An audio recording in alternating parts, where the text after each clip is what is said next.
Hey there, in this video I'm going to try to go over how to add the Trola bypass door inserts to an Inset face frame cabinet. I've had a couple of questions on this, and this library wasn't really designed to do this. It was more designed for frameless inset because it's pretty straightforward. But I'll show you how you can kind of make it work with the Inset face frame cabinet. So here I have one. You can kind of see how it looks with the door set back here, and like how can we make this work and have the operations machine on our top and bottom and still have a frame there and have material left over. Let's take a look at it and see. So here's a cabinet. Depending on where you've saved your parameters, which library you've saved it to, I've only saved it to my frameless library. So in this example, I pulled in a cabinet here from my frameless V12 library where I have the Trola parameters at. From there, I edited the cabinet at the face tab and I changed it to a frame inset cabinet. And then it's kind of like the other cabinets. You can just switch it to 2 doors and do the adjustments. Just check the other videos for that. And then what you'll do is you'll go to your interior tab and click on the top or the bottom, click adjust case. And here I have it set up at 5/8 inch. I added 5/8 additional to the case. And what that does, I mean, the part was ending here. We added 5/8 additional. So that allows enough room for the machining there, you can see. Same for the bottom. I mean, you could probably do possibly 9/16 or, you know, a different amount, but 5/8 seems to be a number that would probably work fine. And then what you would do is you would just take your bottom rail, top rail, here I have an 1.5 inch rail, and just dado out or notch out this section, you know, 5/8 deep this way and 3/4 down, or however deep your panels are. And so you would literally just have this L-shaped rail that you would glue to your panels, your case, and just have a flush scribe there. So yeah, here I have my scribes set up on the interior for the ends, and the parameters I have my top scribe set up to the bottom so it's flush, but you could do that either way. Then what would happen is you could go to your interior and drop in an insert. Here I have the 2-door set insert, and you can see I have an operation off the part. So let's take a look at that. It's not really showing up here. Let's go to the parts tab, go to the top.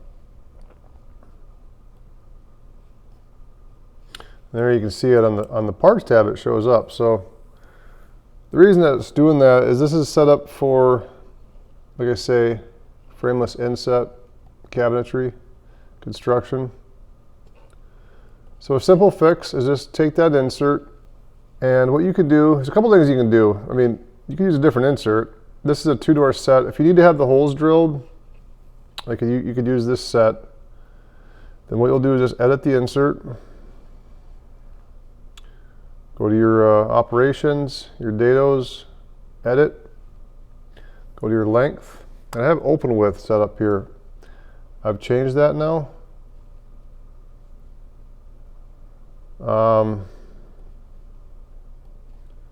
Edit that. Length, open width. That's already been changed. So now we'll go to these other dados. Edit, length. So this is how this comes. So let's make this open width.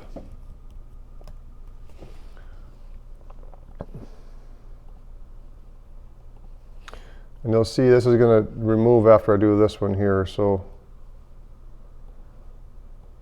we'll go open width here.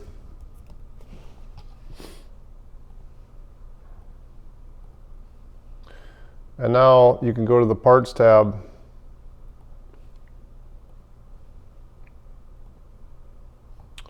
and you can see those dados there. They're not going off the part anymore. It's just set up for the opening width of that cabinet.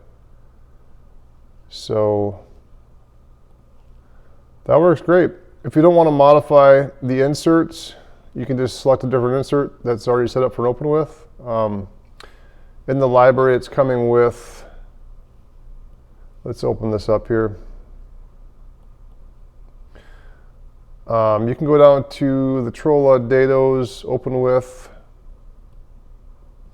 bottom or top and bottom. So you could just grab this here. If you didn't have the wheels, you don't need the wheels drilling. You can just use that insert and it'll work for the opening with. Of course, I'm going to recommend keeping your scribes set to 0, referencing the interior. Yeah, so just use a table saw router to notch that rail. That would bring your case 1/8 inch to the front of the cabinet. The other thing I'll do is check the banding.